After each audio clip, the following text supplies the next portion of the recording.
hoje.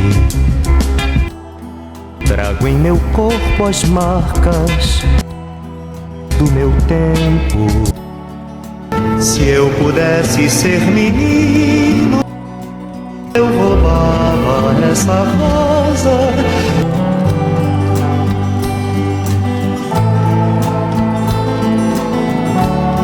Um dos artistas mais incríveis que já surgiu, mas também um dos artistas mais esquecidos da nossa história. Nesse vídeo, vamos conhecer a trajetória do incrível Taiguara, o artista mais incompreendido e perseguido do regime militar. Vem comigo! Nascido Taiguara Chalar da Silva no dia 9 de outubro de 1945, em Montevidéu, capital do Uruguai. Seu nome, escolhido em comum acordo pelo pai, o músico brasileiro Birajara Silva, e pela mãe, a cantora uruguaia Olga Chalar. O seu DNA não deixa enganar a sua vertente para a música. Seu avô, Blaciliano Correia, era compositor e instrumentista. O pai, o Birajara Chalar da Silva, era um dos poucos brasileiros que dominavam o bandoneon, instrumento essencial do tango.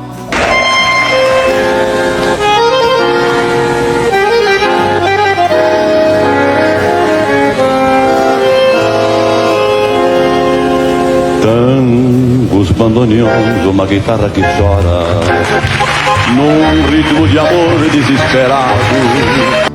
A mãe, Olga Chalar da Silva, uruguaia, foi uma famosa cantora em seu país nos anos 40, com o nome artístico Olga Delmar. O nome tem um significado imponente, e não foi escolhido em vão. Taiguara significa senhor de si ou homem livre, em Tupi-Guarani. Ainda criança, com apenas 4 anos, em 1949 ele se mudou para o Brasil com a família. Morando no Rio de Janeiro e, em 1960, ele se muda para São Paulo. Aos 8 anos, ele ganhou um piano do avô e começou a compor já aos 10 anos. Ainda menino, incorporou diversos ritmos como a guarânia paraguaia, o samba, a bossa nova e o poproco. Aos 15 anos, ele se muda para São Paulo. Segundo o próprio cantor, em depoimento ao pesquisador Aramis Milarqui, entrou na música pelo lado mais operário, mais artesão. Começou consertando instrumentos e acabou construindo um acordeão com as próprias mãos em Porto Alegre. Mostrando talento e grande interesse para a música, ele decide largar o curso de Direito, na Universidade Presbiteriana Mackenzie, em seus primeiros anos de estudo, em 1965, para dedicar-se à carreira musical. Começou a cantar na noite aos 18 anos, quando foi contratado pela Polygram, gravando seu primeiro LP 2 anos depois. Em 1964, teve a oportunidade de mostrar seu trabalho no João Sebastião Bar, em São Paulo, onde toda quarta-feira a já veterana Claudete Soares abria espaço para músicos então iniciantes, como César Camargo Mariano, Toquinho e Chico Buarque. Ele retorna, então, ao Rio de Janeiro para gravar seu primeiro álbum, Taiguara, lançado pela Philips, com a produção de Armando Pitigliani fortemente marcado pela influência predominante da bossa nova. Os arranjos do álbum possuem autoria de Luiz Chaves, contrabaixista do Zingo Trio. Na capa e na contracapa do LP, lê-se recomendações de Edu Lobo, Alaide Costa e Luizinho Essa.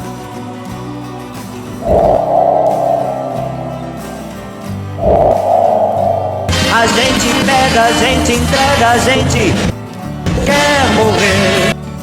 Ninguém tem nada de bom sem sofrer, formosa mulher. E eu preciso aprender a ser só. Você tem no sangue pra dar e vender o que eu queria ter pra sambar assim como você. Se voltar, vou atrás, vou pedir, vou falar. Vou dizer que o amor foi feitinho pra dar. Vai, negão, sambando pela rua de copo na mão, sem parar. E a vida vai ter fim quando o samba acabar. O contato com Claudete se transformou em amizade e, em 1966, Os dois se juntaram ao Jongo Trio e apresentaram o show Primeiro Tempo, um 5-0. O espetáculo ficou em cartaz durante um ano, na Boate Rui Barbosa. Depois, o mesmo show foi adaptado para uma versão pocket para o Teatro Princesa Isabel, permanecendo durante 2 anos em cartaz. Foi esse espetáculo que compôs Hoje, um de seus maiores sucessos. Trago em meu corpo as marcas do meu tempo. O show foi gravado ao vivo pela Philips, em 1966, e hoje se transformou em peça rara de colecionador. Ainda em 66, ele participou da trilha sonora do filme Crônica da Cidade Amada, de Carlos Hugo, lançada pela Philips. Eu te ofereço a crônica da cidade amada. Em 1967, atuou no show Fahrenheit, ao lado de Liana Pittman, Cipó, Dori Caymmi e Luiz Essa. O espetáculo foi gravado em disco pela Odeon. Minha voz na voz do tempo, indo em busca do teu vulto. Já nos primeiros anos da década de 1960 participa de vários festivais musicais, como o Festival de Música Popular Brasileira e o Festival Internacional da Canção e programas da televisão. Taiguara então grava diversos clássicos da MPB destes primeiros anos da década de 1960, por vezes de sua composição, por vezes de Chico Buarque, Vinícius de Moraes e Baden Powell. Estas faixas aparecem reunidas nos álbuns Primeiro Tempo 5-0 e O Vencedor de Festivais. Dentre as canções vencedoras ou finalistas de festivais, destaca-se Modinha. E o meu verso em pedaços, só querendo teu perdão. Bem-vinda. Bem-vinda, bem-vinda, que o luar está chamando, e os jardins estão florindo, e eu estou sozinho. Helena, Helena, Helena. Até mesmo uma procura pra encontrar um grande amor. Pra luta eu vou, não paro não. E nada sei de eterno. Por isso pede a noite que eu pernoite em teus receios, durma nos teus seios. O espetáculo Primeiro Tempo 5-0, que deu origem a novo álbum de estúdio, com Claudete Soares, levou Taiguara a novo patamar de reconhecimento. Participou do movimento artístico universitário. Também gravou a versão brasileira da canção Um Garoto Chamado Charlie Brown, para o filme de mesmo nome. Os caminhos de um menino, todo dia é um dia especial. Versátil, capaz de navegar por mares de diversos gêneros musicais, ele se postou contra a repressão artística imposta pela ditadura militar. E foi aí que seu pesadelo artístico começou. Taiguara é conhecido por ser o artista mais vetado do regime militar. Algumas fontes apontam que ele teve mais de 100 músicas vetadas. Em 1971, as canções do LP Guilha chamaram a atenção da censura. 2 anos depois, teve 11 músicas proibidas. O disco Imira, Taíra, EP, Taiguara, de 1976, teve participação especial de Hermeto Pascoal e Wagner Tiso. E uma curiosidade, e naquele ano, Taiguara estava sob as lentes da censura e foi Gé Chalar da Silva, então sua esposa, quem assinou as letras das músicas. O disco seria lançado em 1976, num show no Rio Grande do Sul, com as participações de Hermeto Pascoal e Toninho Horta, mas o espetáculo foi cancelado. Entre 1968 a 1975, suas músicas eram frequentes nas rádios, com destaque para Universo no Teu Corpo. Encontro gente amarga, mergulhada no passado. Hoje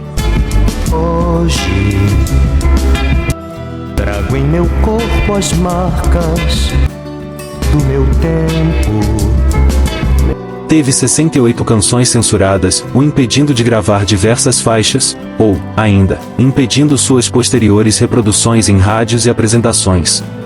Os problemas com a censura levaram Taiguara a se autoexilar na Inglaterra em meados de 1973. Em Londres, estudou no Guildhall School of Music em drama e gravou um álbum todo em inglês. Com Michel Legrand, cuja censura foi de praticamente todo o álbum, o impedindo de ser lançado e se tornando o primeiro disco estrangeiro de um brasileiro censurado no Brasil. Após 40 anos da gravação deste álbum, as fitas originais ainda não foram encontradas. Em 1975, voltou ao Brasil e gravou Imira, Taíra e Pi. Como dito antes, o espetáculo de lançamento do disco foi cancelado e todas as cópias foram recolhidas das lojas em apenas 72 horas. Em seguida, se sentindo sem saída e desvalorizado, Taiguara partiu para um segundo autoexílio que o levaria à África e à Europa por vários anos. Quando finalmente voltou a cantar no Brasil, em meados dos anos 80, não obteve mais o grande sucesso de outros tempos, muito embora suas canções de maior êxito tenham continuado a ser relembradas em flashbacks das rádios AM e FM. Ao chegar em terras brasileiras, Taiguara desabafou sobre os momentos longe da terra que ama. Eu dou graças à companheira, se referindo à sua esposa na época, Eliane Potiguara. Sobrevivi graças aos direitos autorais de minhas músicas, aos amigos latino-americanos e ao trabalho que fiz lá fora como músico de bossa nova e cantor. Também houve reedições de algumas canções minhas lá na Europa. Posso ter me arrependido do autosilêncio do afastamento do meio musical, mas esse período foi fecundo. Aprendi o que é solidariedade, que amor entre a mulher e o homem não termina quando o casal assume uma consciência política. No Nordeste, por exemplo, morei próximo aos índios potiguaras, raízes da minha mulher Eliane, e cheguei até fazer um disco referente aos problemas deles. No Sul, pesquisei a música sertaneja paulista. No Paraguai e na Argentina, estudei as raízes da Guarani e do chamamé. Ele exibe um largo sorriso, quando explica que está muito feliz com o casamento com a ex-professora Eliane, a quem chama de companheira. E seus filhos Moína, Tagira e Potiguara. E conclui: por que voltei? Graças aos incentivos dos meus amigos do ABC Paulista, dos líderes indígenas com os quais convivi, a gravadora Continental, a funcionária que ia batalhar as minhas músicas em Brasília e ao meu assessor Líbero Campos. Graças a minha mulher e meus filhos, que são extensões da minha vida. Nesta época, começa a trabalhar como jornalista no jornal Hora do Povo, com coluna própria, entrevistando figuras como Elza Soares. Voltando à carreira musical, organizou a turnê 13 Outubros, contando com composições que iriam posteriormente aparecer em seus 2 últimos álbuns. Em apresentações gravadas pela TV Bandeirantes e Manchete, contou com a participação de Ivan Lins e Beth Carvalho. Gravou canções de amor e liberdade, em 1983 e Brasil Afri, em 1994, seus 2 trabalhos mais politizados. É neste último que se encontra a faixa O Cavaleiro da Esperança, canção em homenagem ao líder comunista brasileiro Luiz Carlos Prestes. Em diversas atuações, Taiguara participa desde comícios da Diretas Já, quanto de movimentos grevistas. Em Porto Alegre, quando realiza espetáculos na Esquina Democrática e na Casa de Cultura Mário Quintana pela Associação dos Servidores da Universidade Federal do Rio Grande do Sul. Sem abandonar a natureza existencialista e poética de seus primeiros anos, ele se mostrou um artista politizado em oposição à ditadura militar. Taiguara assumiu, após a volta ao Brasil e a abertura política do regime militar, a ideologia marxista-leninista, alinhando-se à leitura de Luiz Carlos Prestes da realidade brasileira. Estes ideais ficam claros em seus 2 últimos álbuns, Canções de Amor e Liberdade e Brasil Afri. Em agosto de 1994, durante um show no Teatro João Caetano, no centro do Rio, Taiguara fez uma denúncia: o bondinho de Santa Teresa está quebrado por causa do sistema. As palavras, reproduzidas entre aspas na crítica do espetáculo, publicada na edição de 11 de agosto do Jornal do Brasil, são premonitórias após o grave acidente de 2011, quando 6 passageiros morreram depois que o bonde perdeu o freio e tombou na descida da rua Joaquim Murtinho. Ao mesmo tempo em que o sistema de transporte volta aos poucos a funcionar, as autoridades concluem as investigações e 4 anos depois apontam o culpado pela tragédia, o ex-secretário de Transportes Júlio Lopes, ou seja, o sistema. Taiguara já previa uma tragédia em 1994, mas ninguém deu atenção. Taiguara morreu na madrugada de 14 de fevereiro de 1996, no Hospital Sírio-Libanês, em São Paulo, vítima de uma metástase provocada por um câncer iniciado na bexiga, detectado há 5 anos antes. A causa oficial da morte foi falência múltipla dos órgãos. Ele tinha apenas 50 anos. A sua despedida não teve alardes na mídia, contando apenas com poucas notas. Não se tem registro de seu velório. O legado de Taiguara. Apesar de muito pouco lembrado e valorizado atualmente, Taiguara deixou uma obra única, com mensagens de amor, positiva e de liberdade. Foi o cantor mais perseguido nos tempos sombrios do regime militar. E isso atrapalhou muito a sua carreira. Mas ele não desistiu. Mesmo não tendo o reconhecimento de antes, ele nunca desistiu de levar sua mensagem. Inspirou artistas como Guilherme Arantes. E foi homenageado em 2015. Taiguara recebeu o título de cidadão do estado do Rio de Janeiro, em homenagem na Alerj. Taiguara Chalar da Silva morreu com apenas 50 anos de idade, esquecido pelo público, desprezado pelas gravadoras e boicotado pela mídia. Ainda que tenha voltado do exílio a tempo de gravar 2 belos discos de música brasileira, o estrago causado pela ditadura era maior do que se pensava. A abertura democrática não representou a abertura de portas para ele. Janis Rocha, biógrafa do artista, não tem dúvidas de que Taiguara seria hoje muito mais conhecido e lembrado se não houvesse passado pela censura e pela perseguição do regime militar. Os 10 anos em que se viu obrigado a ficar longe da cena musical e do público cobraram um preço altíssimo. Até hoje não é tarefa simples acessar toda a sua discografia, e nos serviços de streaming ela está incompleta e seus LPs são vendidos a preço de ouro nos sebos. Fora da imprensa há pouco material escrito sobre sua vida e obra. Você se lembra de Taiguara? Suas músicas marcaram a sua vida? Me conta nos comentários e não esqueça de me contar de onde você me assiste e quem você quer ver aqui. Um grande abraço e obrigado pela sua companhia.